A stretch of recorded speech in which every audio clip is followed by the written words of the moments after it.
اور بہت سی بستیوں کے رہنے والوں نے اپنے پروردگار اور اس کے پیغمبروں کے احکام سے سرکشی کی تو ہم نے ان کو سخت حساب میں پکڑ لیا اور ان پر ایسا عذاب نازل کیا جو نہ دیکھا تھا نہ سنا، سو انہوں نے اپنے کاموں کی سزا کا مزہ چکھ لیا اور ان کا انجام نقصان ہی تو تھا۔ اللہ نے ان کے لیے سخت عذاب تیار کر رکھا ہے، تو اے عقل والو جو ایمان لائے ہو اللہ سے ڈرو۔ اللہ نے تمہارے پاس نصیحت بھیج دی ہے، یعنی ایسے پیغمبر جو تمہارے سامنے اللہ کی واضح آیتیں پڑھتے ہیں تاکہ جو لوگ ایمان لائے اور عمل نیک کرتے رہے ہیں ان کو اندھیروں سے نکال کر روشنی میں لے آئیں، اور جو اللہ پر ایمان لائے گا اور عمل نیک کرے گا وہ ان کو جنتوں میں داخل کرے گا جن کے نیچے نہریں بہ رہی ہیں، وہ ہمیشہ ہمیشہ ان میں رہیں گے۔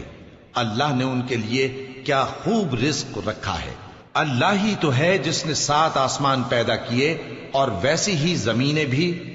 ان میں اللہ کا حکم اترتا رہتا ہے تاکہ تم لوگ جان لو کہ اللہ ہر چیز پر قادر ہے، اور یہ کہ اللہ اپنے علم سے ہر چیز کا احاطہ کیے ہوئے ہے۔